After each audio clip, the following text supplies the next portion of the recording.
Le premier fait partie des pionniers, le second est de la dernière génération. En 89, Jean-Luc Vandenette s'élance dans le premier Vendée Globe. Dans 7 mois, Arnaud Boissière participera à la 6e édition. 25 ans séparent ces deux courses. Aujourd'hui, on est donc bien loin de ce 26 novembre 89 où 13 skippers s'engageaient dans une aventure un peu folle. À l'époque, peu croient en Jean-Luc Vandenette, ce prof de maths de 44 ans qui part sur un bateau avec peu de moyens. Arnaud Boissière, lui, a 17 ans.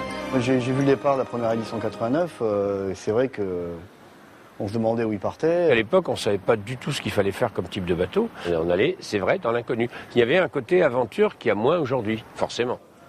Aujourd'hui, tu dis que bon, tu vas revenir, alors qu'à l'époque, les petites mamies, elles pleuraient à moitié parce qu'on ne savait pas s'il allait revenir, alors que maintenant... tellement facile. Même Arnaud Boissière l'a fait une fois, alors autant dire que si moi je l'ai fait, tout le monde peut le faire. C'est indéniable, les machines et les hommes ont évolué. Hier, on parlait plus de l'aventure humaine. Aujourd'hui, l'aventure est toujours aussi forte, mais les skippers doivent aussi faire face à de véritables engins de guerre. Moi, quand je marchais à 15 nœuds, j'étais super content, quoi.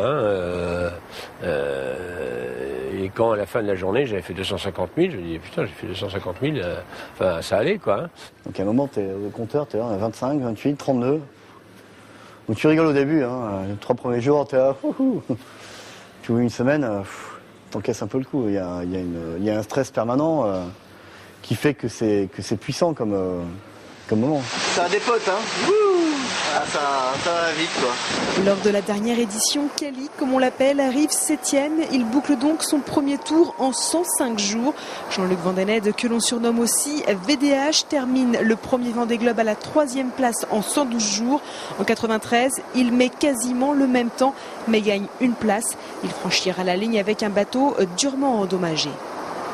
Mais quel que soit le temps passé en mer et l'année de course, un élément ne change pas, les retrouvailles avec le public. Il faut dire que miraculeusement, je suis arrivé un dimanche après-midi.